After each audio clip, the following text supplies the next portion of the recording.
Worldwide, we're looking at approximately 350 million people with diabetes. There's no question that we're in the midst of a diabetes epidemic. Right now, 1 in 3 Medicare dollars is spent in the care of people with diabetes. 1 in 10 total healthcare dollars is spent on people with diabetes. There's no question that this is a major problem. What in particular is the correlation with the diet and diabetes? I'm not going to get into that. Into diet? No.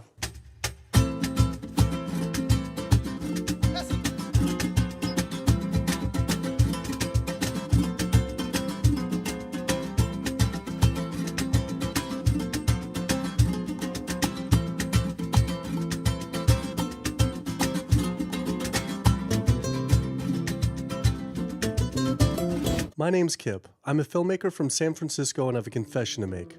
I'm a recovering hypochondriac. Like so many of us, I have a family history of diabetes, heart disease, and cancer. My dad had his first heart bypass at 49, his second at age 50. My grandpa died young from diabetes complications, and both my other grandpa and grandma died of cancer.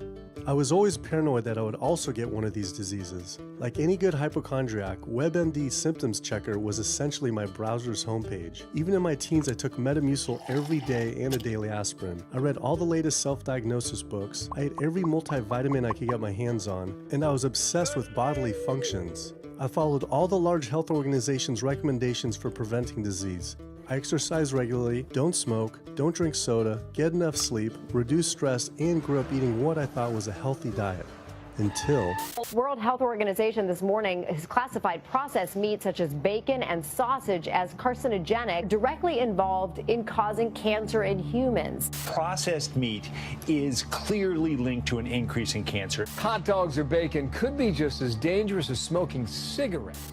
the World Health Organization had looked at over 800 studies from 10 different countries, finding a direct link to consuming processed meat and cancer. Just one serving of deli meats daily increases your risks of colorectal cancer by 18%.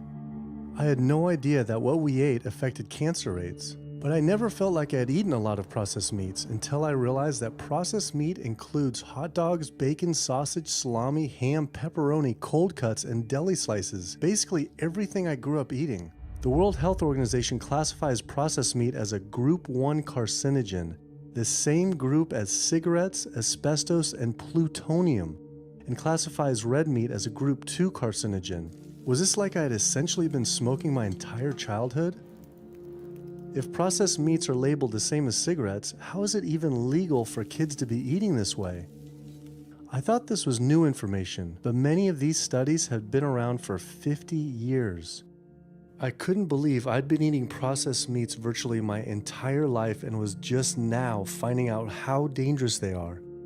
Why hadn't I been hearing about it from the American Cancer Society, the largest cancer group in the nation? When I went on their website, I was shocked to see that none of this information was featured on their homepage. But even more shocking, on their Eat Healthy page, they actually encouraged eating Group 1 carcinogenic foods like processed turkey and canned meats. This is after the World Health Organization reviewed over 800 studies definitively linking processed meat to cancer. Thank you for calling your American Cancer Society. My name is Sam. I'm a cancer information specialist. How may I help you today? Hi, I was calling because I was wondering why you all recommend people to eat processed meat on your website, which the World Health Organization has classified as a Group 1 carcinogen, which is in the same class as tobacco smoking, asbestos, and plutonium.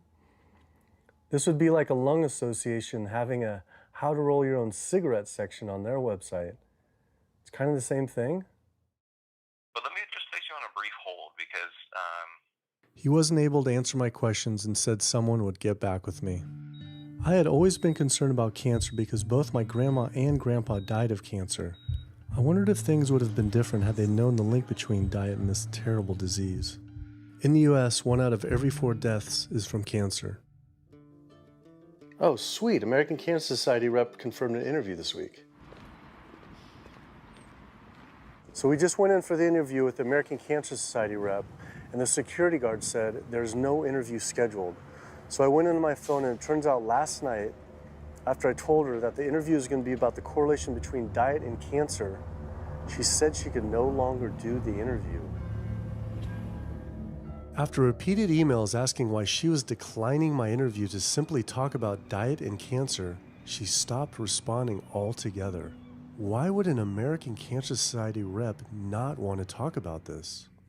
I was, however, able to connect with a growing movement of doctors who are willing to talk about the link between the standard American diet and disease. And it goes beyond just cancer. I took my old trusty van, Super Blue, once again out on the road.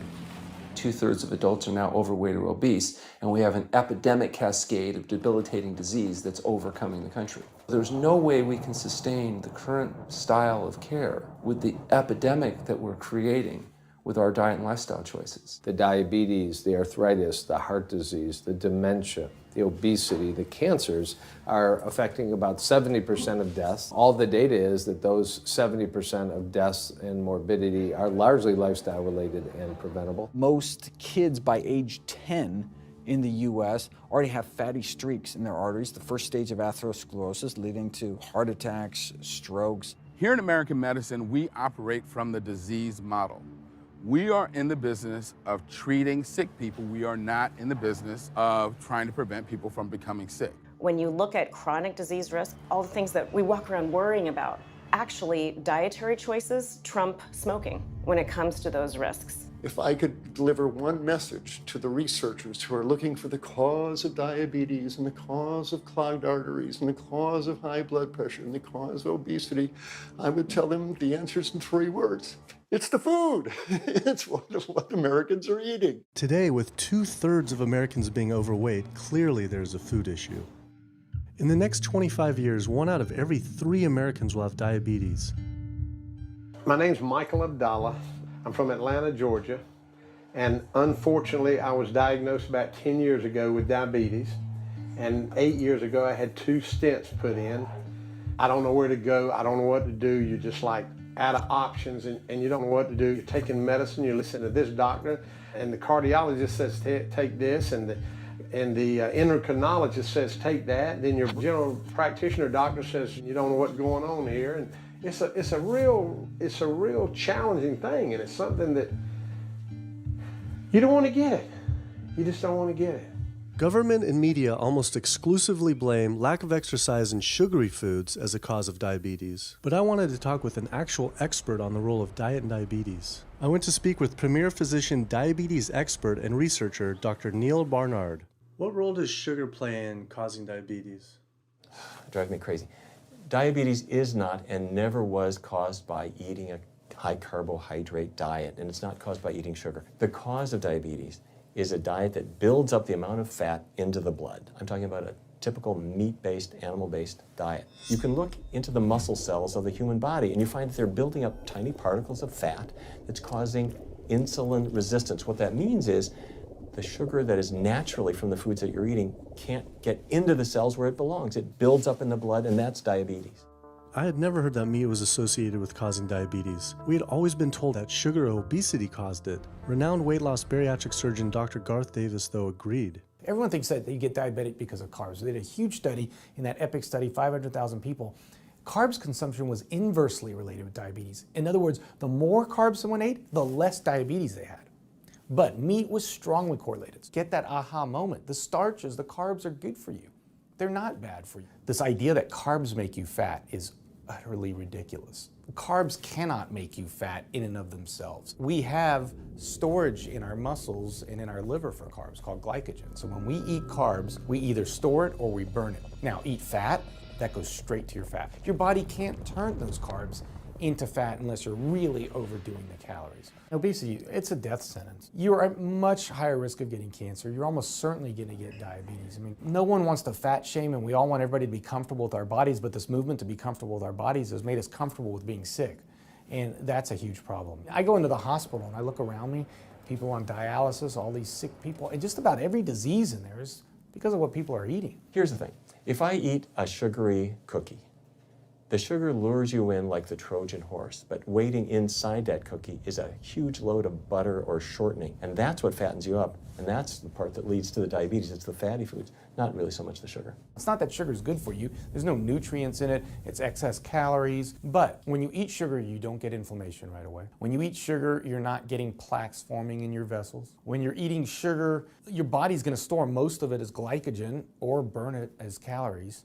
And so this focus on sugar has taken all the focus off meat, dairy, eggs, pork, turkey, chicken. People need to understand, if their child gets diabetes, you've just taken 19 years off their lifespan. We're talking life and death. I realized there was so much more about diet and disease that I hadn't ever learned. It felt as if this information had been practically withheld. Processed meat causes cancer. Sugar doesn't cause diabetes. I had doubt about the claims these doctors were making, so I did some searching on my own. Harvard researchers looked at 9 prospective studies finding that just one serving of processed meat per day increased risk of developing diabetes by 51%. The link between eating meat and developing diabetes became undeniable. But when I went on the leading diabetes organization's website, the American Diabetes Association, not only did they not have this information front and center, they were featuring recipes for red and processed meat. And on their recipes for healthy living, they had bacon-wrapped shrimp? What the hell? All right, send an email to American Diabetes Association, see if they'll get back to us. As destructive as diabetes is, it pales in comparison to heart disease. Over 17 million people die every year from cardiovascular disease. It is the leading cause of death around the world. Nearly 1 out of every 3 people will die from this disease. The amount of people who die from cardiovascular disease is the equivalent of 4 jumbo jets crashing every single hour, every single day, every single year. My name is Amy Resnick, and I'm from Swampscott, Massachusetts, a little bit north of Boston. And I recently went to my doctor for asthma because I had a very hard time breathing. And while there, she did some blood work, and one of the tests was C-reactive protein, and on a scale there was a scale of 1 to 3, 1 being low for cardiac event, 3 being high for cardiac event, and my number was 10.82. What does that mean? That means I am on the road for a heart attack, and she said probably within the next 30 days. 30 days? 30 days, if I'm going the way I was going. I take this for my heart arrhythmia, take this for pain, oxycodone for pain, and lorazepam for stress, cyclobenzaprine for a muscle relaxer. Also take Topamax and Prozac. And I also use a CPAP machine to help me breathe. And my asthma has been so bad this past year, I use it during the day as well to get some air. I am tired when I wake up. I'm tired during the day. I take a nap. I'm still tired. I can't breathe. And I know I need to make a change for my health, or else I'm not going to be here for my family. When we speak of heart disease, I would say the role of alcohol is pretty small. The role of sugar is very small too. Smoking is big, but the good news is that most people have quit or never did smoke. The problem with animal-based diet, its contribution to heart disease is huge and it is pervasive. All this expensive imaging, procedures, bypasses, medication, none of which has one solitary single thing to do with the causation of the illness. So you die of a completely benign foodborne illness that never had its causation treated.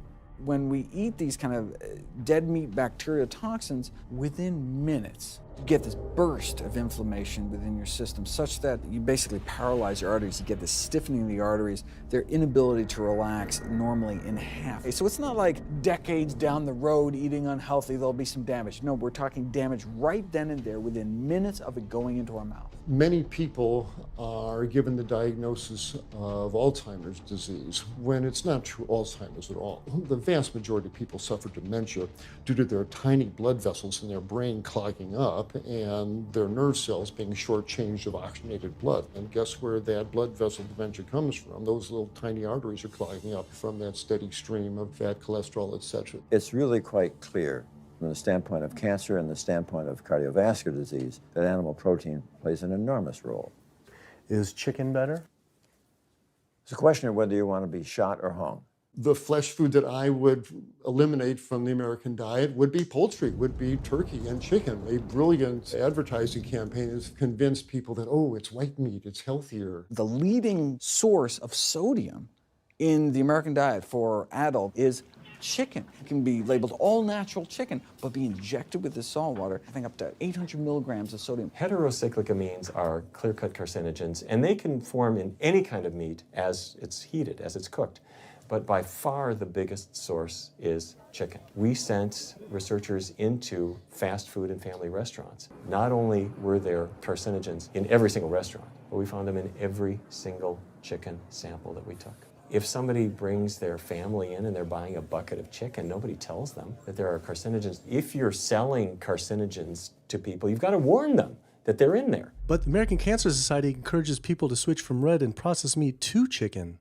Why would the American Cancer Society tell people to switch from eating one carcinogenic food to another when a Harvard University study showed that men with prostate cancer who eat large amounts of chicken increased their risk of the disease progressing 4 times? The number one dietary source in America of cholesterol is chicken because of the volume of chicken. You know, chicken's become grilled chicken and organic chicken. It's machismo, but it has nearly as much cholesterol per gram as red beef. So just on sheer volume, it's the number one source. Yeah, eggs being close behind.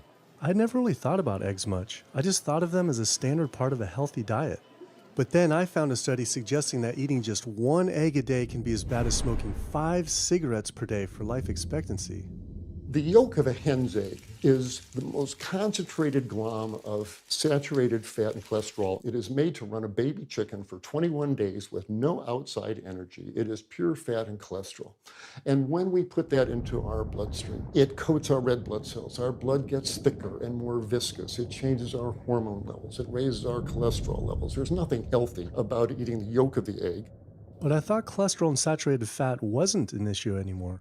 You know, these saturated fat studies that have come out trying to vindicate saturated fat, this is a campaign by the dairy industry, right? Number one source of saturated fat is dairy. It's not meat. 2008, the global dairy industry got together at a meeting and explicitly, read their agenda, was to neutralize the negative impact of milk fat by regulators and medical professionals, unquote. So what did they do? They funded studies. The main study that started the whole saturated fat media craze was funded by the National Dairy Council.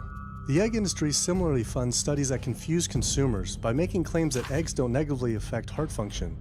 That is, only when compared to eating a McDonald's sausage McMuffin? So what they're really saying is that eating eggs is just as bad as eating a McMuffin.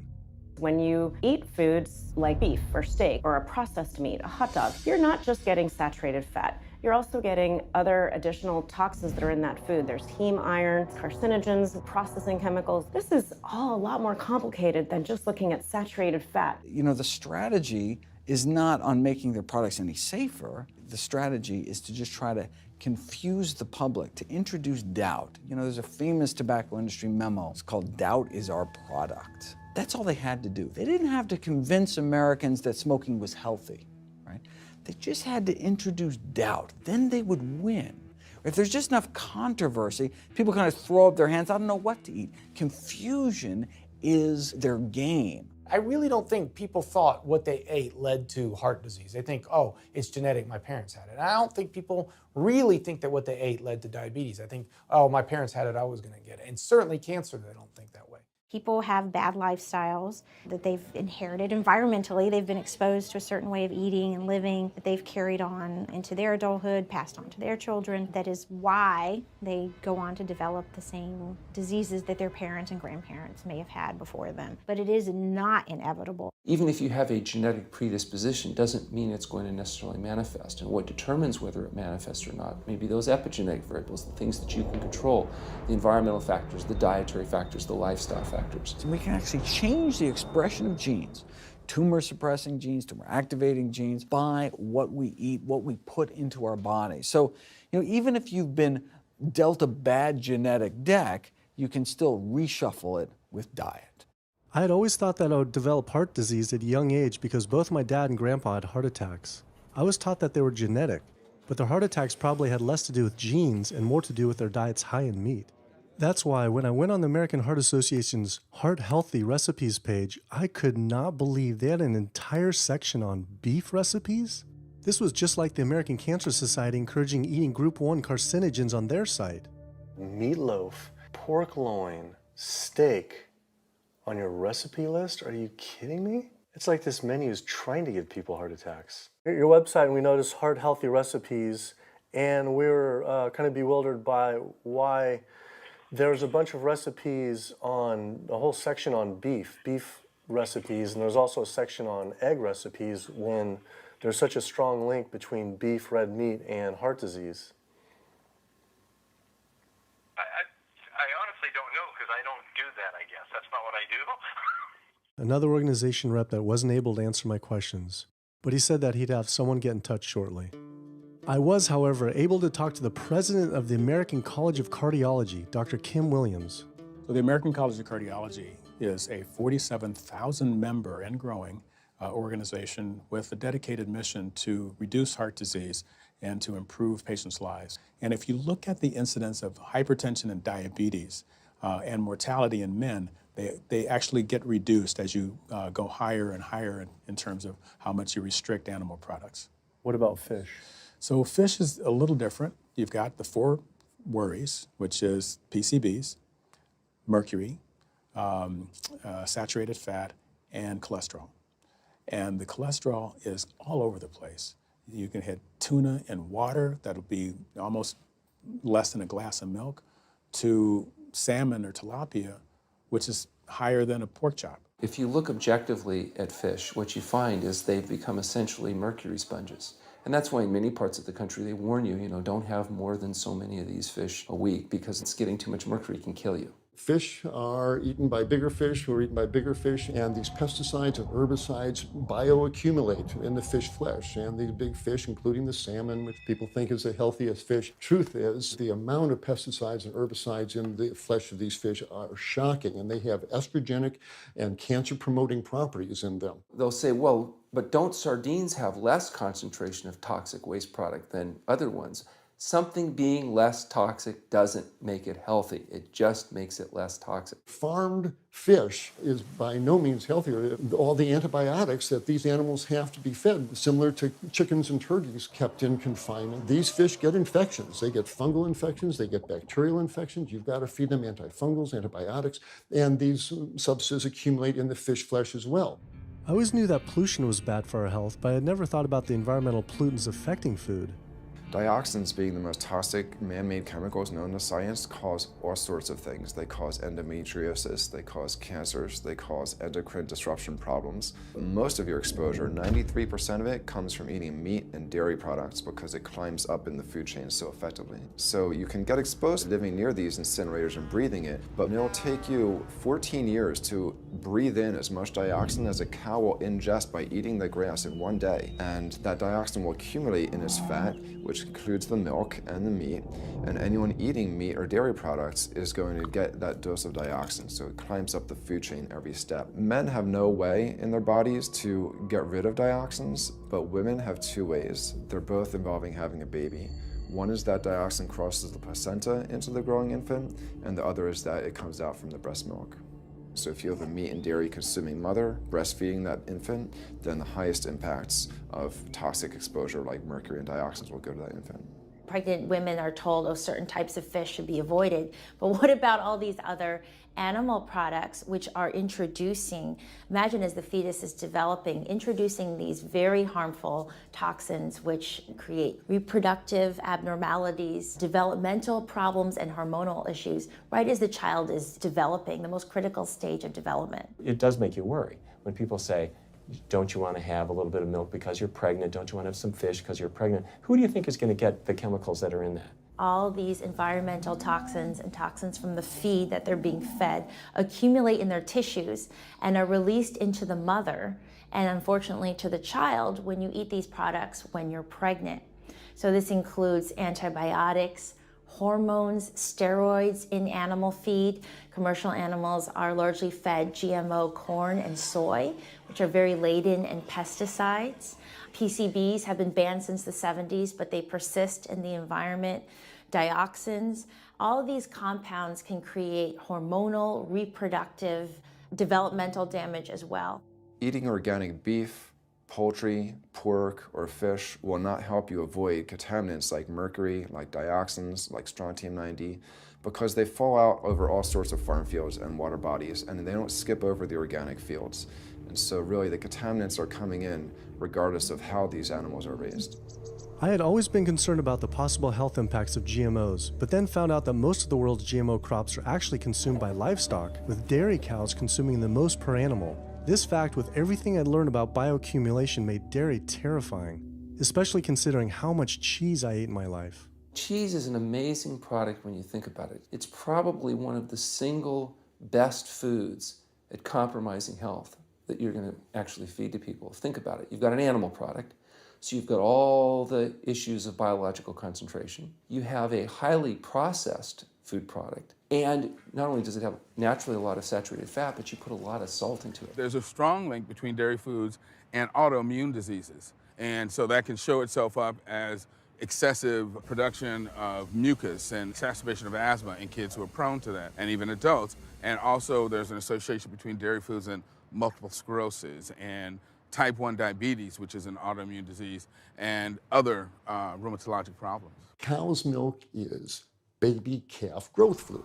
That's what the stuff is. There's absolutely no child or human on earth who actually needs the milk of a cow any more than they need the milk of a giraffe or a mouse. Most people in the world are lactose intolerant. I mean, that's the normal state of affairs. Why would your body create this enzyme to digest lactose after weaning, after infancy? It doesn't make any sense. 73% of African Americans are lactose intolerant, 95% of Asians, roughly 70% of Native Americans, and about 53% of Hispanic Americans are lactose intolerant. Our government is encouraging Americans of color to eat foods that it knows is going to make them ill. Ultimately, what that boils down to is the government is telling me as an African American to eat food that's going to make me ill for no health benefit so that it will benefit dairy farmers. That's a form of institutionalized racism. Yeah, milk is a risky food for human consumption. As a pediatrician, I see on a daily basis children suffering from conditions that are linked or associated to dairy consumption, such as eczema, acne, constipation, acid reflux, iron deficiency, anemia. Cow's milk protein is the most allergenic food. People think, well, no, I want hormone-free, not injected with bovine growth hormone. But milk is this hormonal fluid, so it's just packed with sex hormones and natural sex steroid hormones like estrogen, progesterone. In fact, doesn't matter if it's conventional milk, doesn't matter if it's organic milk. Milk without hormones, that's an oxymoron. Organic dairy has just as much saturated fat and cholesterol and galactose and all the things that you don't want as conventional dairy. Dairy products in general have a lot of other products associated with it, not the least of which is pus. I mean, they actually have laws limiting how much pus you can actually have in a milk and still sell it. I believe it's like 750,000 pus cells per cc. Because, I mean, you wouldn't want too much pus and it'd be like pure pus. People might object. In fact, you could think of cheese as kind of coagulated cow pus, if you would. But I was always told that we need milk for strong bones. I'm Jane Chapman, and not too long ago, finally got some x-rays of the hips and back. Severe bilateral osteoarthritis of the hips. And actually, I'm scheduled for 2 hip replacements. That's bone on bone. It's the grinding of the joints. My stability is scary. I hold on to the walls if I'm at home. I've been told to use a walker. I'm only 61. This is not how you're supposed to live when you're this old. I have a really hard time believing that that's all that's left. Researchers have studied bone development in kids and whether they get stress fractures and that kind of thing. And the kids who drink the most milk have 0 protection. Milk does not build strong bones. Harvard researchers have looked at a large group of older women. Over an 18-year period, the milk drinkers had 0 protection from fractures. So this old notion that somehow milk is going to build strong bones or protect your bones later in life, it's a myth. People that drink milk have higher rates of hip fractures, have more cancer, and live shorter lives. It turns out that countries with the highest dairy consumption also have the highest rates of osteoporosis, so clearly drinking more milk doesn't protect your bones. Doing more research, I found that dairy was linked to many different types of cancer as well. Just like many of us, I thought that the majority of cancer was due to genes, but only 5 to 10% of cancer is actually genetic. Any cancer is caused by a DNA mutation, but that's not enough. So that can cause that first cancer cell, but one cancer cell never killed anyone. 2 cancer cells never killed anyone. But 1 billion cancer cells, now we're running into problems. So we need to reduce the growth factors in our body, like IGF-1. Insulin-like growth factor 1 is this cancer-promoting growth hormone involved in every stage of cancer cell growth and spread and metastases. Any animal protein boosts the level of IGF-1. Dairy products increases your risk for various forms of cancer, especially those related to your hormones. So breast cancer, prostate cancer, ovarian cancer. So this is not a product, even in its most pure state, you want to be consuming because it does come with risk. I found out that dairy can increase a man's chance of getting prostate cancer by 34%. And for women who've had breast cancer, just 1 serving of whole dairy a day can increase their chance of dying from the disease 49%, and dying from anything 64%. Why weren't breast cancer sites like Susan G. Komen warning everyone about this? For calling Susan G. Komen, this is Jocelyn. How may I help you? Okay, so we're wondering why you don't have a huge warning about the dangers of consuming dairy on your website when there's a direct link to breast cancer. There was a study published in the Journal of the National Cancer Institute that found out women consuming dairy who has had breast cancer increases their risk of dying of breast cancer 49%. I was wondering why it's not on your website. We cannot answer these types of questions. Once again, another health organization rep saying someone else would have to answer my question. Rather than risk being stood up again, I went straight to the local Susan G. Komen chapter to see if they would answer my questions.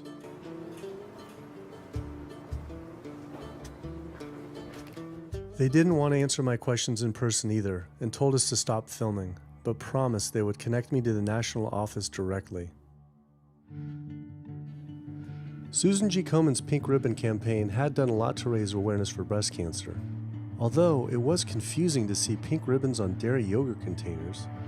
Breast cancer can be prevented with a healthy diet and lifestyle, but we're not. We're talking about pink ribbons and putting all the money into research for the cure. I, for one, know that I would want my daughter, my mother, me, I want to focus on not getting to that point, and that's where I would like to see more energy and effort put.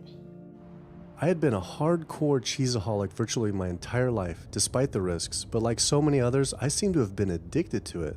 It turns out that the casein protein, that's the main protein in dairy products, and particularly in cheese, it breaks apart in the human digestion to create what are called casomorphins, casein-derived morphine-like compounds that go to the brain and they attach to the very same receptor that heroin attaches to.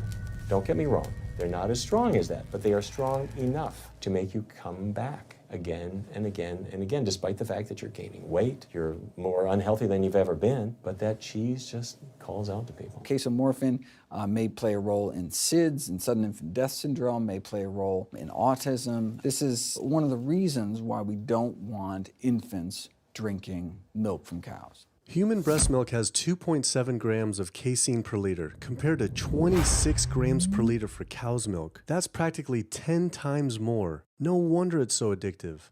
This talk about addiction made me think about all the drugs animals are fed. I went to the headquarters of the Center for Food and Safety, the nation's leading FDA government watchdog group, to see how concerned we need to be about drugs in our food. So that we know of, there are at least 450 different drugs that are administered to animals, either alone or in combination. These drugs are given to animals for a variety of reasons, very, very few of which are actually beneficial to consumer health. We've got drug companies that work real hard to make sure they can sell lots of drugs to people raising cows, pigs, and chickens. The pharmaceutical industry sells 80% of all the antibiotics that it makes in the United States to animal agriculture. Antibiotic residues are found in meat, other antimicrobials are found in meat, there has been ractopamine found in meat, there's been hormones found in meat. So right there you're talking about 4 different drugs. It could be, in the same piece of meat. The pharmaceutical company is supposed to show the safety of animal drugs. They're not really testing to see what the impacts of these drugs are on humans. They're really looking to see what the impacts of these drugs are on animals. When we try to get information on some of the health studies and the environmental studies, from federal agencies, we get back page after page of blacked out information because the company claimed confidential business information. Consumers have no idea what is in the products that they consume. So how sick something makes me and how bad it pollutes the environment is a secret for a company. In the animal agriculture industry, as in the tobacco industry, these companies really have a vested interest in making sure that the public doesn't have information about their effects and what risks are really posed to consuming them. You have this system where animals are living in their own waste, they're living next to animals that are sick or even dead, and they're stuck in cages with these animals. The bacteria tends to spread, so that the pathogens that are being created in these filthy conditions are breeding resistance to antibiotics, and the public are becoming exposed to those. We already have people dying from salmonella and other things that you eat. We're having about 3,000 people die every year in the United States. That's more than the number of people that were killed in 9/11 in the Twin Towers in New York. If we had some terrorist organization killing 3,000 people a year, we would be all over it. The antibiotic-resistant bacteria deaths that we have, on top of that, you get 20,000 people dying a year. That's 7 9/11s every year. Can you imagine if that many people were being killed by some terrorist group in the United States every year? We would find them. You know, the World Health Organization has said we're nearing a post-antibiotic era in medicine. You'll be at risk in minor surgery to have a fatal infection. You'll be at risk going to the dentist if you have a tooth extracted. Or it'll be like Civil War medicine. You get an infection in your leg and you cut your leg off. So you have this very dangerous situation. By crowding these animals in, they become a perfect engine for generating a new flu virus that can come out into the community. If you lived near a swine spray field, not even the CAFO, but the waste disposal field, you were 3 times more likely to have a MRSA infection. You can't see how it impacts the average person's life in Duplin County, North Carolina, and not be a little upset about it. From an environmental standpoint, from a community standpoint, from all other aspects, North Carolina, we're in a state of emergency. We've already had bouts of swine flu, or H1N1 as they prefer to refer to it. That particular swine flu incident was originated on a farm here in North Carolina. There's approximately the same number of hogs in North Carolina as there are people. Between 8 to 10 times the amount of feces is produced by a hog, an adult hog, as compared to an adult human. 10 million pigs in North Carolina produce the waste equal to 100 million humans. This is the equivalent of the entire U.S. eastern seaboard flushing their toilets into North Carolina. But there is no waste treatment. The pigs' waste falls through slats in the floors of the sheds they are forced to live in. It is then pumped into giant waste pits, which leach into rivers and streams, and is pumped out unfiltered onto fields, further polluting the environment and neighboring health. When you go back and you look at where these hog facilities are located, there's a disproportionate number of them that are located near communities of color, low-income communities. It is definitely a human rights issue. My sister, she have asthma, and you know, her brother, he have asthma. He's 3, and we don't know what she might have. I have asthma, I have sinus, I have sarcoidosis, that's the bacteria, and I have a pacemaker, which is 6 sinus syndrome. But you know, mostly everybody in this neighborhood got asthma or either cancer. My neighbor there died from cancer probably just last year. My nephew down the street, he's got cancer. He's in terminal cancer, stage 4. He's not a smoker, not a drinker. And it's not in his lungs. It's in his lymph nodes. But see, if you live here and saw the way they do, you wouldn't eat no pork. Well, I don't eat bacon because I know where it comes from. When they die, they go into a box and they decompose because they swell, especially from the heat. A truck come and pick them up, take them to the processing plant in Rose Hill, round them up into feed, and feed it back to the hogs. If I come out this door, if he's spraying there, it's gonna come in my face. It hit you right in the face. Smell like something that you have never smelled before. It smells worse than a dead body. It's the family graveyard. I have my grandmother out there, my sisters, my brothers. When we go to the funeral, he used to spray. During the funeral? During the funeral, yes, during the funeral. Yeah, he spray. And when the people come, everybody be closing their nose up, saying how it stink. They can want to have a cookout on Sunday, he'll spray. Do you think he does it on purpose? I think so, because he just sprays Sunday. He always sprays Sunday. And in most of these area hog houses and turkey house is in the black area or the Hispanic area. It's either or. Do you think it's also a civil rights issue? Yes, yes, I do. Yes, I do.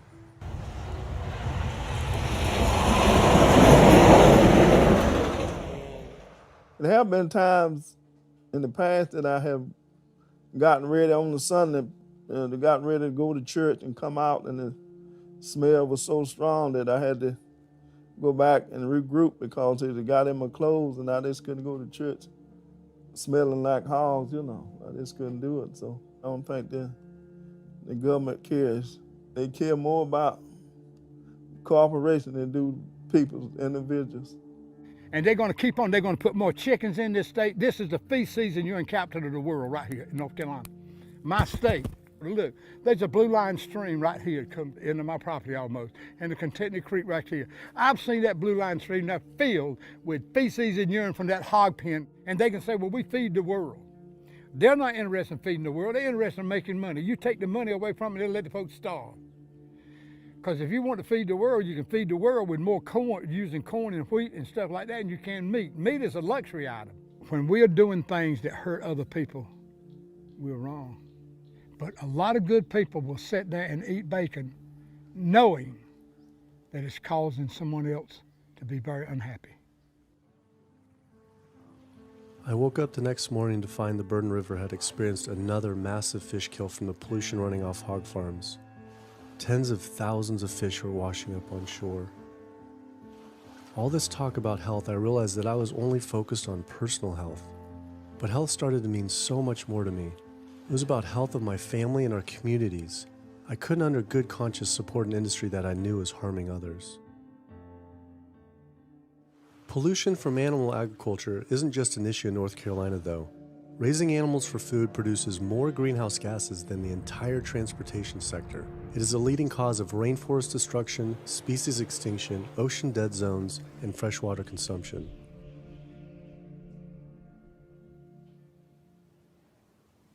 American Diabetes Association actually finally got back, and they agreed to an interview. Preparing for their American Diabetes Association interview, I took a look at their diabetes diet and meal plan recommendations, and they were loaded with foods associated with causing diabetes. How could they expect people not to get diabetes if this was the food they were recommending? And then, I saw multiple peer-reviewed studies published on the National Institute of Health website showing that a low-fat, plant-based diet was more than twice as powerful at controlling and even reversing diabetes than the ADA recommended diet that included meat and dairy. Well, the mission of the American Diabetes Association is to identify a prevention and a cure for diabetes, but in the meantime, to improve the lives of all people who are affected by diabetes. And what's the best way to prevent this? For type 2 diabetes, it's unclear. We can't prevent type 2 diabetes in everybody. When we were doing the research, we came across a lot of studies that said that you actually could potentially cure or reverse diabetes with a purely plant-based diet. I don't believe there's sufficient evidence to demonstrate that. How does it compare to the ADA diet that you recommend? We don't recommend a specific diet. We recommend healthy eating. The one that's on the website. We recommend healthy eating. There is. Do you have a whole? You have a whole list of exact day-to-day, the meal plan, the whole meal plan? All they are selections of foods to consider. We do not have a diabetes diet. But with that selections, that you consider that plan compared to a plant-based plan? No one's done that study. We found actually some studies, that a 74-week study found that low-fat vegan diet versus the ADA plan in type 2 I diabetes. think we're done here. I'm not gonna get into an argument about. Oh no, I was just wondering the studies of if this is true or if it shows that. any diet works. Any diet works if people follow it. But if it's a diet that's not the proper diet, like if anyone follows a diet that they eat I can't tell you what a proper diet is. I can tell you what an improper diet is. So then we can talk about the good diets. I'm not sure why. I'm not going to get into that. Into diet? No. Why If that's where you want to go with this, I'm sorry, I'm not the person that you should be talking to. And why is that though? If that's what you want to get into, I'm not the person you need to be talking to. Who do we talk to about diet? You can talk to anybody you want. But that's interesting though. Why not recommend a diet? Because the data don't exist to support it. But if we see data that we looked up that supports it with, like, you know, the NIH, in Europe, the European Association of Studies. We're done. I'm sorry. I'm not going to get into that argument with you. No, it's not an argument. I'm not going to get into the argument. Why is it an argument? It's just talking about in European study of diabetes and other places that have studies, why... There are lots of studies. Why is it even an argument? There are lots of studies in the literature, many of which have never been replicated or, frankly, are wrong. That's why we do peer review, okay? The European Association of Study of Diabetes has been peer reviewed? Or I don't know what study you're referring to, and in the absence of being able to see that study, I'm not going to comment. I could show it to you. I'm sorry, I don't have the time for that. I just don't understand why it's an argument, though. Okay.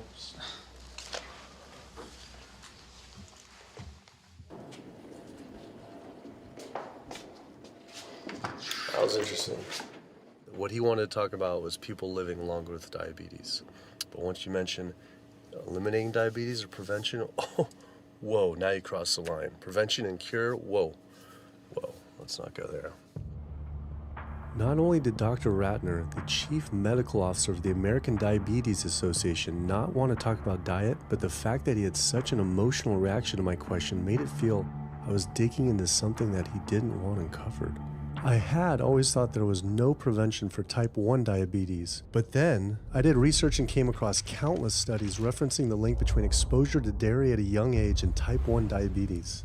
I mean, this is a food made for baby cows. Cow milk protein gets into the bloodstream, and the body says, hey, this isn't supposed to be in the bloodstream. It makes antibodies to the cow milk protein, which then attack the pancreas and destroy the pancreas. How is this possible that ADA wouldn't have this forefront on their website? Why wouldn't they be warning all parents about this, even if there were only a slight chance? Why were they recommending people to actually eat these foods linked to diabetes?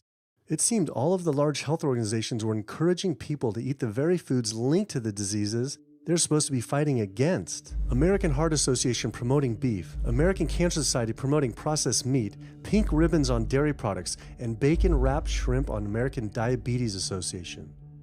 And then it all came together. What if?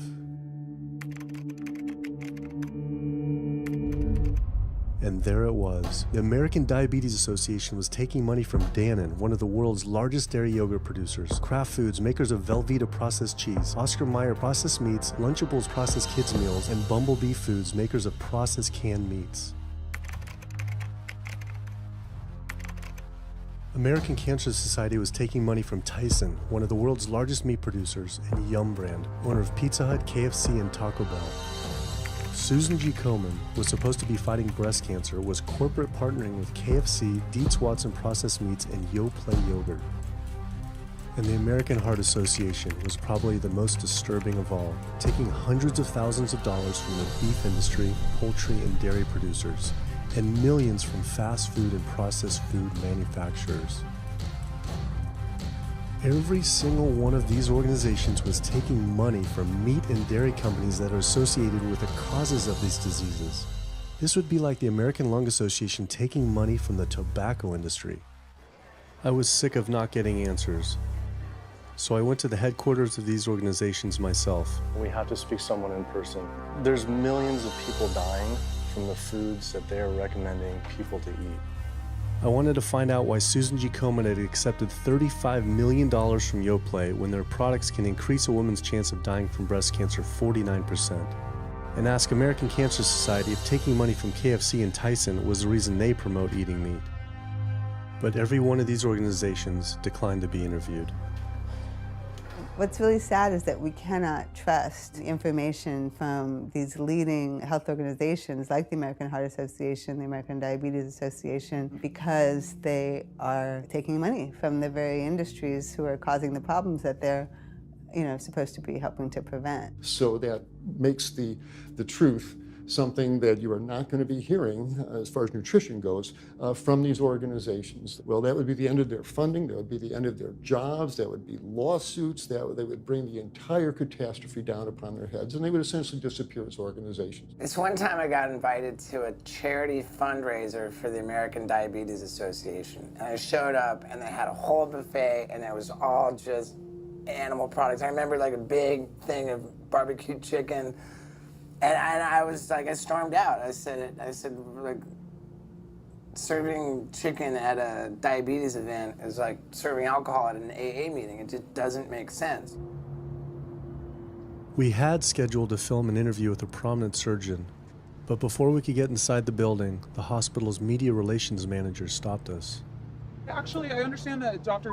said that you could film here today, but unfortunately that's not going to be able to happen. I know that he advocates for patients changing their diets, but the hospital makes money off these surgeries, and the reality is he does too. So we can't do anything that's going to negatively impact the hospital, so unfortunately you're not going to be able to film here today. I was sickened by how open she was about the hospital being more interested in profits than people's health. But it wasn't just this hospital or these organizations. Even the US government is involved too. Every 5 years, the U.S. Department of Agriculture creates dietary guidelines for Americans. The committee who writes these guidelines has been made up of individuals who have received money from McDonald's, the National Dairy Council, the American Meat Institute, the National Dairy Board, the National Livestock and Meat Board, the American Egg Board, Dannon, candy and sugar companies, Coca-Cola, and Anheuser, just to name a few, which means we are getting our dietary recommendations from the very industries that are killing us. And when the USDA, makes a pyramid or a power plate every 5 years for the American public, they're going to guarantee that on that plate are going to be foods which, when consumed, will result in millions of Americans perishing. The USDA, which is supposed to be protecting us, has two missions. It's supposed to protect us, and it's supposed to protect the producer. And guess what? When those two come head to head, they usually choose the producer.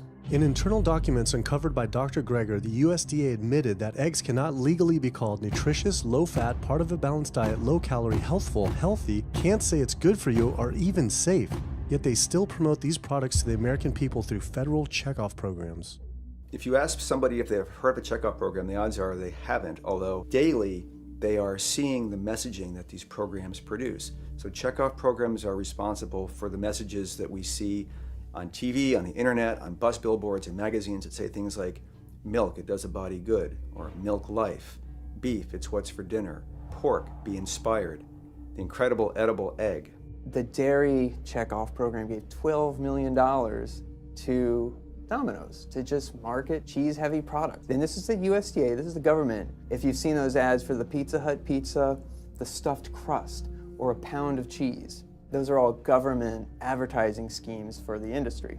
How can we put more cheese on beef? How can we put more milk in a coffee? Things like that to just drive consumption of these just unbelievably unhealthful products. So McDonald's, for instance, has 6 people staffed full-time, according to records we've found, whose salaries are paid for by this government program, but funded by the producers who are regulated by it. And these 6 people sit there at McDonald's headquarters and just come up with ideas. Triple cheese decker McCheese muffin stuffed bacon cheese slider? With extra cheese? Nice. Yes. You don't think of it on a day-to-day basis that these are government programs. The Wendy's bacon double cheeseburger, government program.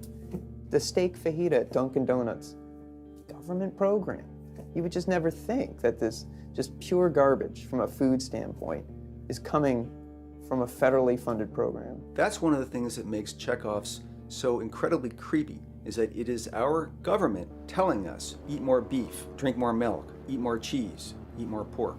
One of the very effective ways that the dairy industry promotes its products is to reach children because kids are impressionable, they're going to be consumers for their entire lives, and you might as well get them while they're young. So dairy spends at least $50 million promoting its products in public schools throughout the country with posters with people with milk mustaches and messages like milk it does a body good or milk life.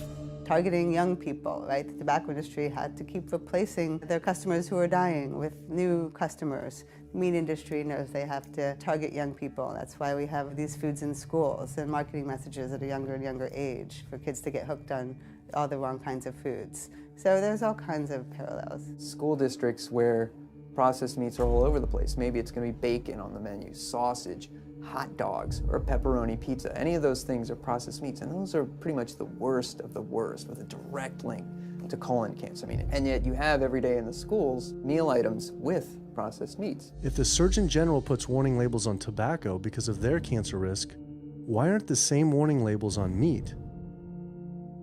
Based on the publicly available data, we know they spend at least $557 million promoting their goods through checkoff programs. We know that they spend at least $138 million lobbying Congress. We expect that they spend a good deal more than that in figures that simply aren't publicly disclosed. The industry's lobbying power is so strong that they can create laws and push through legislation that doesn't benefit Americans in any way, such as ag-gag laws that criminalize whistleblowing or photographing abuses by this industry. Activists in the U.S. can be charged as terrorists for disrupting the profits of any business that uses animals under the Animal Enterprise Terrorism Act, to the even more ridiculous ones like cheeseburger laws.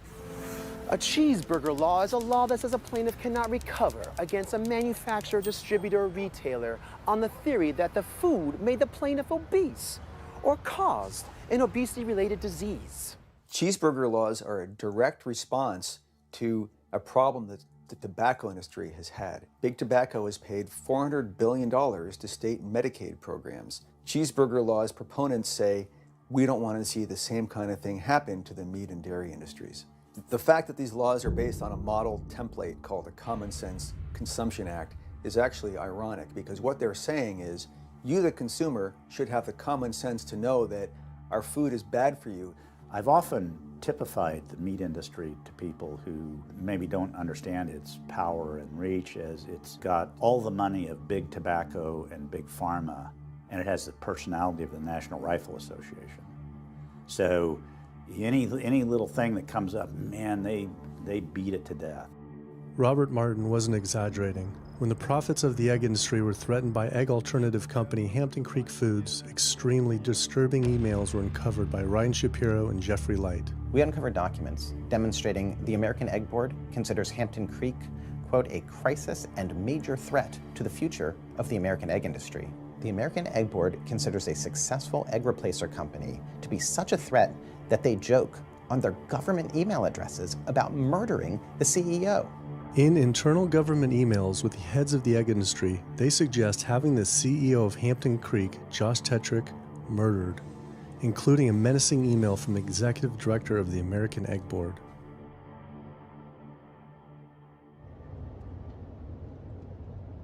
The meat producers don't have to pay for the heart disease or the environmental destruction or any of the other externalities, as economists call them, that their products cause. You know, then there's the whole pharmaceutical aspect of it, and the fact that there's a very strong pharmaceutical industry and lobby that has a huge stake in preserving the status quo. And these chronic diseases, these are the cash cows of the pharmaceutical industry. You have a $5 billion stent industry. Do they ever want to see that go away? We've got a $35 billion statin drug industry. Do they ever want to see that go away? I'm talking about the pharmaceutical industry effectively controls what doctors are told. Most research isn't put into prevention, it's put into the medication that we might use for that particular disease. I'm on 2 different high blood pressure medicines, 6 asthma type medicines, even after 4 years of shots. And then another medicine to help take care of side effects from some of those medicines. I'm on high-level antidepressants, a couple of different pain meds for my back and hips. I'm taking about 16 drugs, not counting the insulin in the morning. I take insulin morning, insulin night, 32 to 34 units of insulin. Lantus to be exact. Some of these meds are for diabetes. This is for peeing. I have to use this for my prostate, and then I have to use this for the heart, and I have to use this for blood pressure. And it's just on and on and on and on. The doctors are telling me this is what I've got to do for my whole life, and it's frustrating, and it's very stressful, and I don't know how long my liver is going to last taking all this stuff. Under conventional medical treatment, whether it be for autoimmune disease or even conditions like high blood pressure or diabetes, you're told that you have to take drugs. And not just for a week or a month or a year. You're told you have to take drugs forever. You're guaranteed that if you follow your doctor's advice, you'll be sick forever. You'll never get well. That's the guarantee. Because the strategies are all about manipulating the symptoms, not dealing with the underlying cause. You come in with that diagnosis, you get a bunch of pills that have nothing to do with the disease causation, or you get these procedures that have nothing to do with disease causation. It's a deception to say this pill will help you unclog your arteries, this one will save you from a stroke. No, it doesn't. The people who take the statins, etc., they still get their heart attacks, they still get their strokes. This is not reverse disease. This does not make plaques smaller. This is a fraud of massive proportions. In the US, treating chronic disease such as heart disease, cancer, and diabetes is a $1.5 trillion industry. That's the GDP equivalent of the 10th richest country in the world. I went back and dug deeper into the health organization's funding, and there it was again. These organizations were accepting millions of dollars from pharmaceutical companies that are making billions of dollars from the very same diseases these health groups are supposedly trying to end. It seemed like a major conflict of interest, unless ending these diseases isn't really the goal. The pharmaceutical industry spends more money on lobbying than any other single industry. Just like animal agriculture, they are so powerful they write their own laws that have had activists imprisoned to silence them. Government's in bed with anyone that gives them the most money, which is the pharmaceutical industry, which is the animal ag industries. Like, they are pumping the government full of money and resources, and in return the government's giving them what they want: subsidies, imprisoning activists that go against them. And I think it's quite telling that these industries are working so hard and spending so much money to criminalize people for simply taking a picture, for simply recording what's going on inside of these facilities and making it known to the public. They're behind walls, they're underground, they're in these secret facilities that no one knows about. But if they did, they would be shocked and outraged. And I think people would not want to think that their pharmaceuticals, that their food are coming from these places. And that's why I think the ag laws are what they are, is because they are trying to silence people into not speaking out and not showing the truth. I finally realized how deep the collusion truly is between government and these industries, and how dangerous it could be to expose them. These concerns intensified after meeting the USDA whistleblower who revealed mad cow disease in the US meat supply. USDA operates like the military. So when I got on TV and that, right away USDA sent out memos to all the veterinarians and food inspectors. If anybody from the media ever contacts you, do not talk to them. Refer them to Washington, D.C., and we will talk to them. So right away, shut up everybody. American public should be very concerned about this, what's going on with USDA. Here in the United States, we have at least 4 cases of mad cow disease, but I'm almost positive there's more cases than that, but the government isn't looking for it. So what you're saying is that there could be already mad cow disease in humans. Right, and I think a lot of it was misdiagnosed. With the Alzheimer's or dementia, it takes several years, you see the progression, but to make it easier, these doctors just sign off on it as dementia or Alzheimer's without actually taking a biopsy of the brain to see if it's that, or is it actually a prion disease like Creutzfeldt-Jakob disease or mad cow disease. Do you think it's safe to eat meat? I personally don't think it's safe to eat it because of the fact how the line speeds are increasing, and also our inspectors are not well trained enough. At the present time, the line speed now is going about 220 cows an hour. That gives you about somewhere around 4 cows per minute, so that's 15 seconds per cow. These dangerous slaughter speeds means that animal waste ends up everywhere. Testing shows 88% of pork chops are contaminated with fecal bacteria, 90% of ground beef, and 95% of chicken breast sample contain animal waste bacteria. There is nothing clean about eating this way. But it just isn't waste, it's also pus-filled infections. You can see there's a bump or some kind of abscess underneath the hide. Most of the time when the hide's pulled off, Either that will open up the abscess and the pus will come out, or if it's deep-seated, when the inspectors are doing their work or the company employees, they might stick their knife into an abscess and it explodes all over the place. I had heard enough. I was utterly disgusted by the corruption, the greed, the disease, and the abuse I was learning about. The very animals we were killing us and the planet. But so many people eat meat and dairy every day of their lives, and we are so concerned about getting enough protein. Do we have to eat meat to get complete protein? Oh my God. You want me to jump off this building, don't you? Well, first of all protein is made by plants. I'll state that again for the record. All protein is initially made by plants, all of it. And it is not necessary to eat animal tissue in order to get protein. Only plants have the ability to actually take nitrogen from the air, break those molecules apart, and incorporate that nitrogen into amino acids and then make protein. Any protein you get from an animal is simply recycled plant protein. If you ate a diet that was calorically adequate, and even things like brown rice and broccoli, and you got enough of it, you'd get enough both quantity and quality of protein. 2,000 calories of brown rice and broccoli is going to be about 80 grams of protein a day, including the essential amino acids that you need in order to maintain optimum health. I mean, grains are loaded with protein. Beans are loaded with protein. Vegetables are loaded with protein.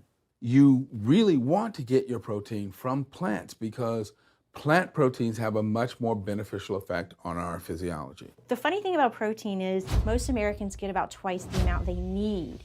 Most Americans get less than half the amount of fiber they need. But the conversation tends to always be about protein. So in my mind, it's just this magical marketing campaign that protein has taken on over the decades. The question is not where do you get your protein, it's where do you get your fiber?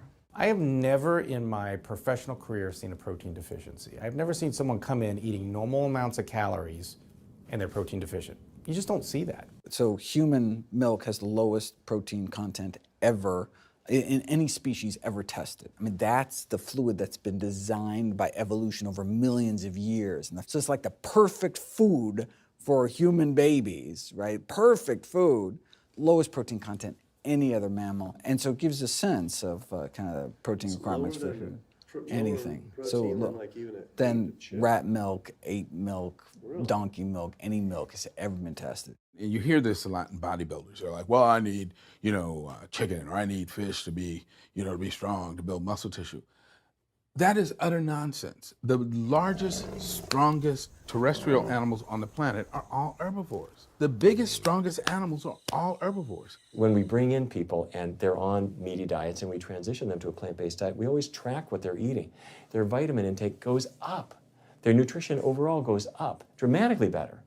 And these same people might worry in advance, will I get the nutrition that I need on a plant-based diet? The fact is, you're not getting the nutrition you need on a meat-based diet, and you're going to get dramatically better nutrition on a plant-based diet. For an average-sized guy like myself, I need about 56 grams of protein a day. That's optimum. Probably I really need 30 to 40 grams a day. Diets that are really high in these protein create diabetes, create heart disease, create cancer, create the diseases that I'm treating on a daily basis. But this is the opposite of what all the high-protein diet fads say. The food you eat determines the bacteria that live in your gut.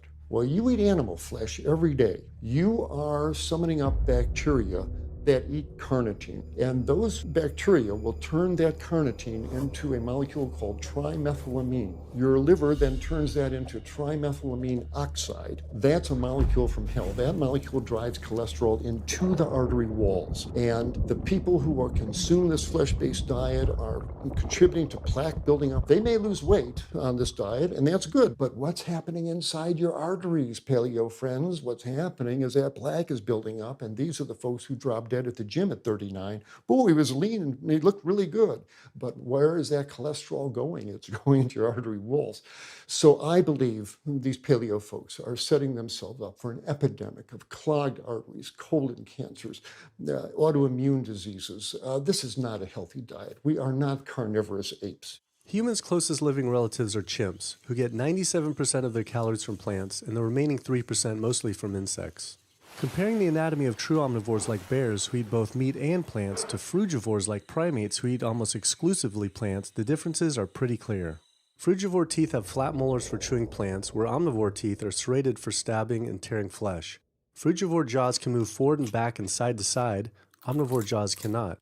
Omnivores have much stronger stomach acid for digesting meat compared to less acidic stomach acid of frugivores. The intestines of frugivores is 9 times their body length compared to 3 times for omnivores. This is because meat will putrefy in the gut unless it is moved through quickly. If humans were indeed true omnivores, we would need to change our physiology and appearance quite a lot. But we fit every requirement of a frugivore. We may behave like omnivores, but anatomically, we're frugivores. Human beings, unlike bears and raccoons, and to some extent dogs, don't have that mixed anatomy and physiology that you see in the true omnivores, and thus we are not true omnivores. In humans, the canines have become really small and rounded and actually function like accessory incisors. They're utterly useless for ripping and tearing anything other than an envelope. So the idea that the mere presence of the canine somehow means that we're supposed to eat meat is silly. He was right. I always thought my canines were for meat, but what kind of animal could I actually kill and eat raw with these tiny teeth? The thought alone was disgusting. I mean, everybody loves a smoothie made with fruit and even some vegetables, but if you think about putting a fish or a piece of beef in a blender and grinding it up, the thought is absolutely repulsive. All these diseases I had learned about were from eating a diet our body wasn't designed for. What would happen if we started eating a diet our body actually was designed for? The data is crystal clear that you can stop and reverse heart disease with plant-based diets. Scientifically shown, I've seen it in my own patients. People who adopt low-fat plant-based diets can actually reverse their heart disease, and that literally means watching the plaque start to go away, something they didn't think could happen. My experience with patients is, and those studies show, that when people adopt a fully plant-based diet, their cholesterol levels plummet within a few days. And if you do blood tests in a couple of weeks, you'll see dramatic improvements. Yes, your numbers are going to look great within a week or two. Your cholesterol can come crashing down. In fact, if you're on medications, your doctor may have to pull off your blood pressure medications so your blood pressure don't drop too low because it can work too good. Like that, the side effect is not having to take drugs. In a groundbreaking study published by Dr. Esselstyn following patients suffering from cardiovascular disease, 99.4% were able to avoid major cardiac events by going plant-based. Because it's not just heart disease. It's hypertension, it's diabetes, it's strokes, it's heart attacks, it's several of the autoimmune diseases, lupus, asthma, GERD, osteoporosis. I mean, there's a multitude of diseases, even rheumatoid arthritis. It can be so dramatic.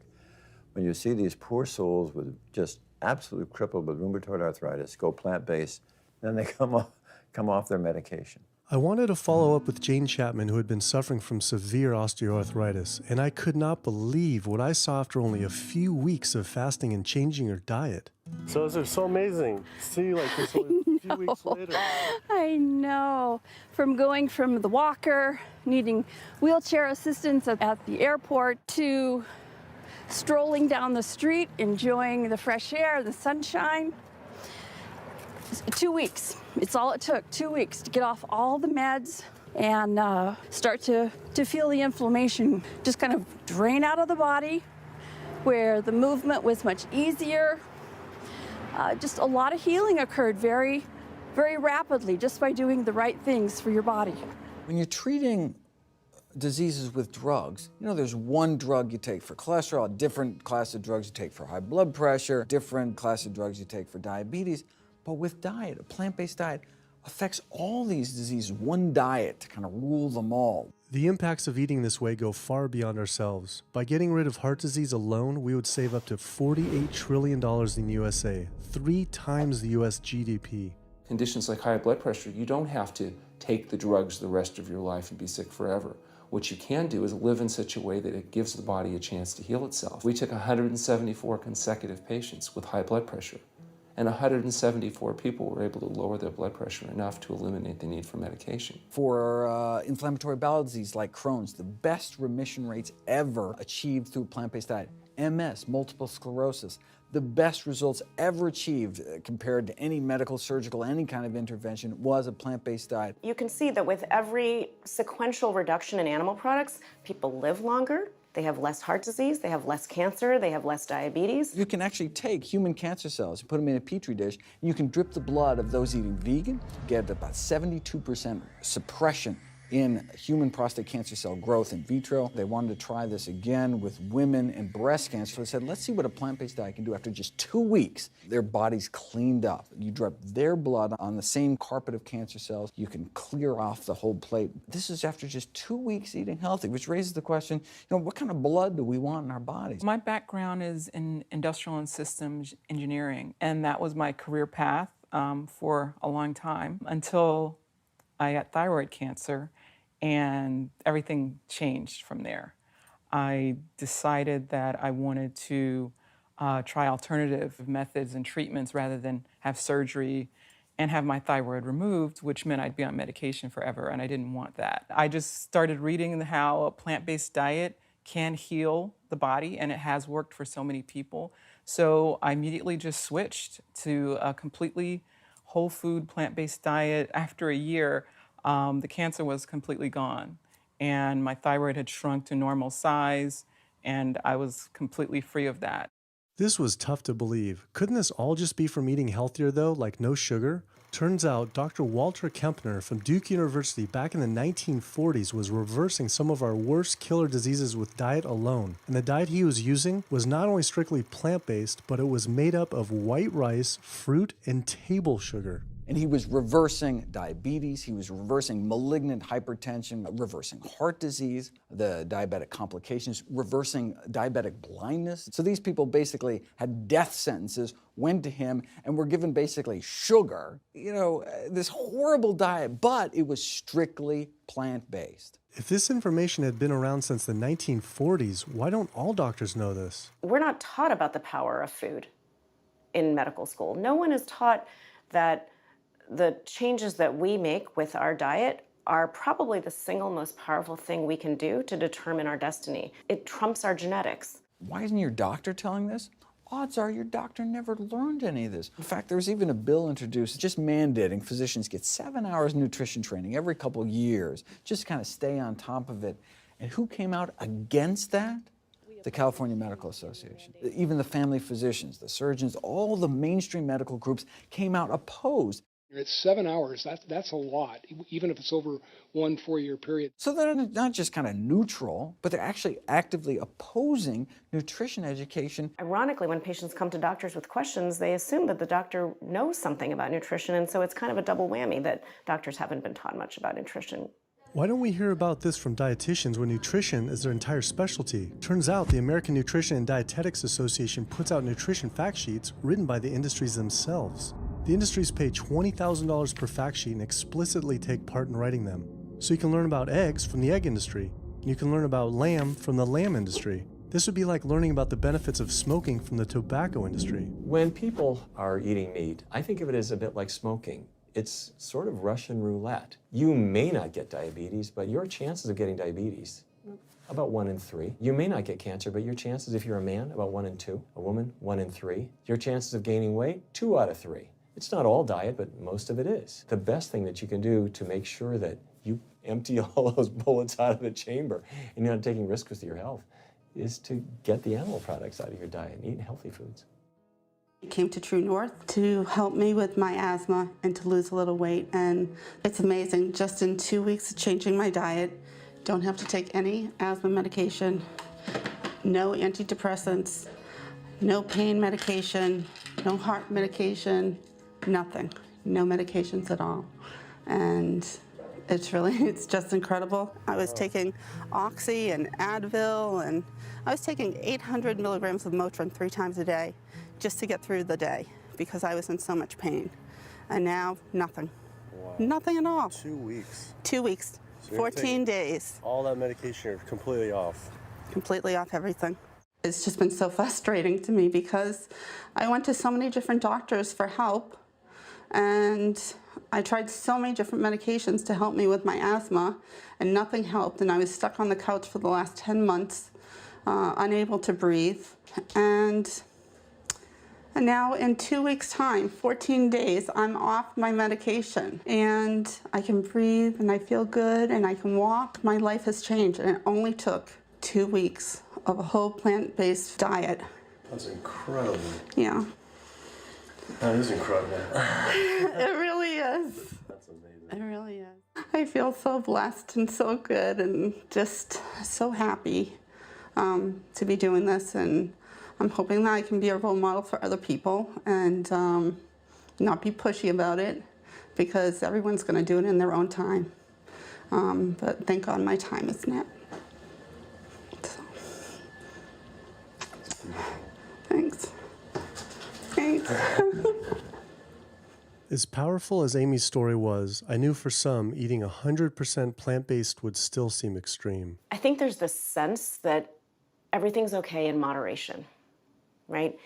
But we haven't seen that moderation works. There really isn't a study that shows that by eating meat and eggs in moderation, you can actually turn your heart disease around and get better.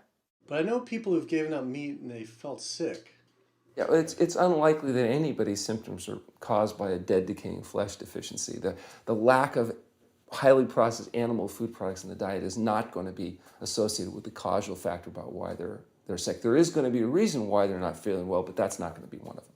So I've had people go vegan and they come back to me and they're like, I'm hypothyroid and my doctor says I'm hypothyroid because plant-based diet makes you hypothyroid. I'm like, so what does your doctor tell all his meat eaters that are hypothyroid?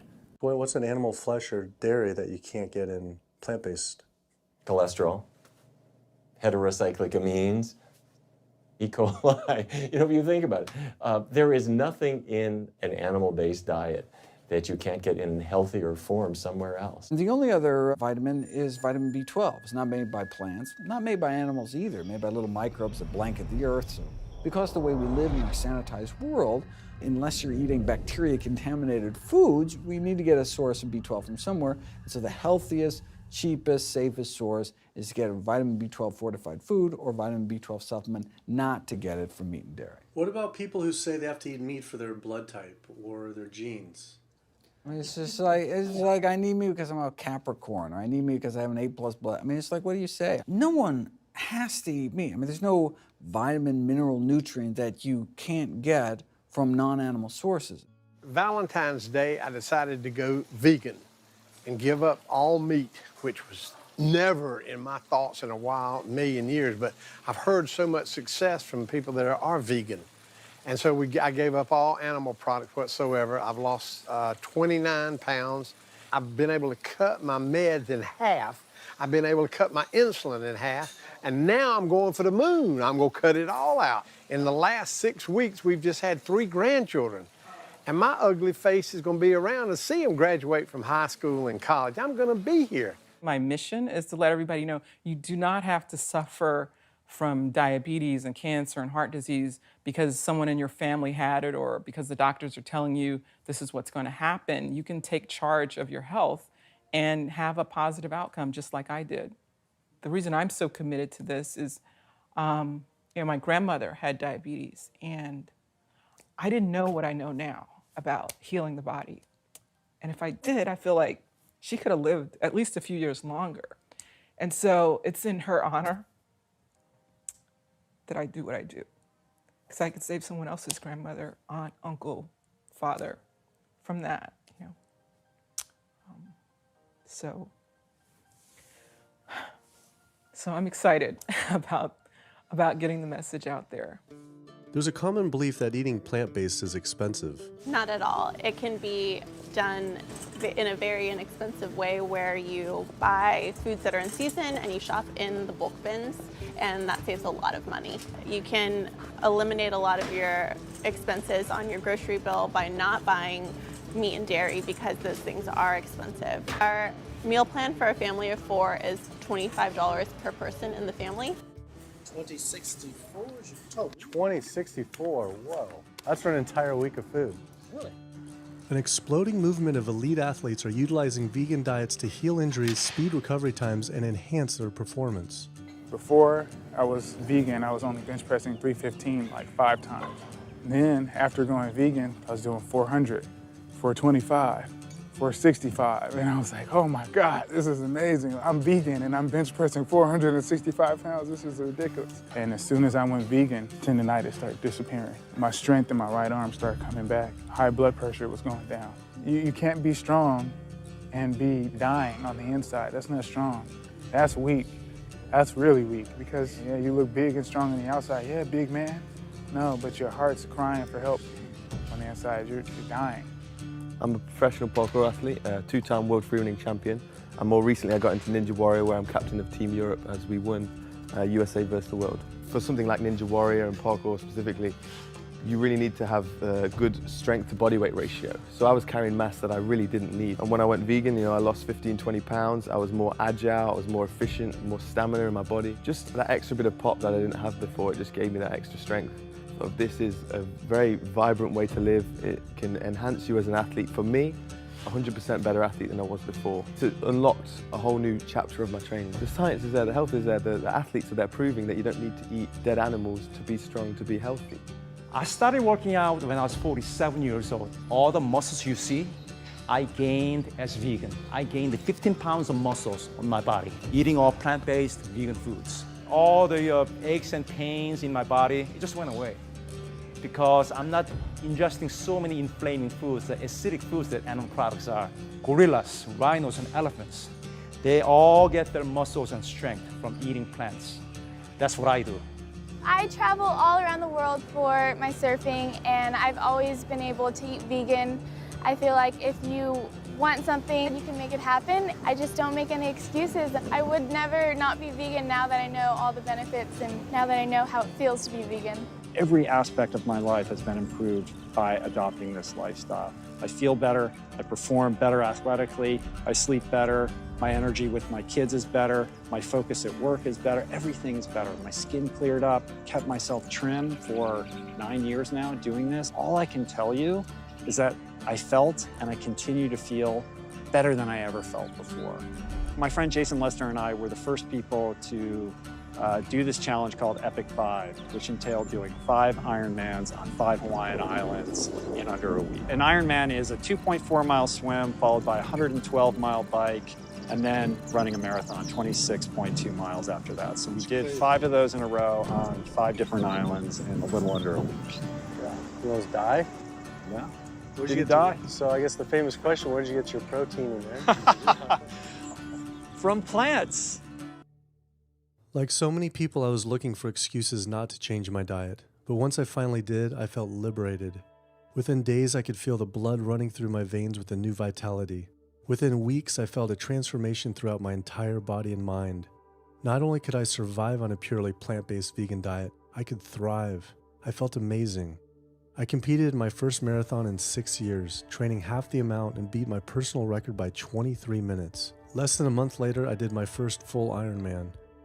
Although I could possibly get away with eating a little bit of meat and dairy without ill effects to my personal health, I could no longer willingly support an industry I knew was causing so much suffering to communities, families, and all life on the planet. A whole new world opened up. I felt whole again, connected to a greater sense of what true health is, and where true health doesn't end with me, but begins with us.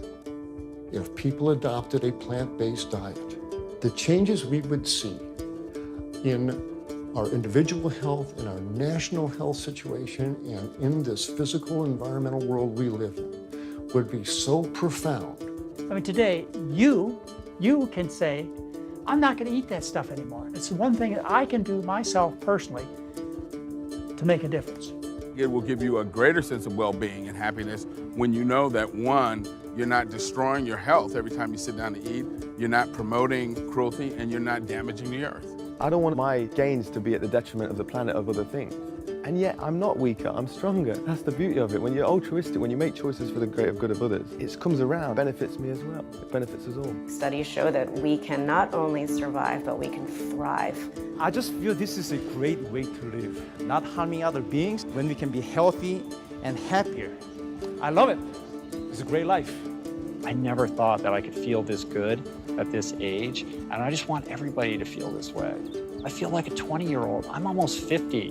Nothing tastes as good as healthy feels, basically. And so the choices that we make every single day, day in and day out, around our food, has the capacity to bring us true health and optimal wellness, not just individually, but collectively, as a species and for our planet.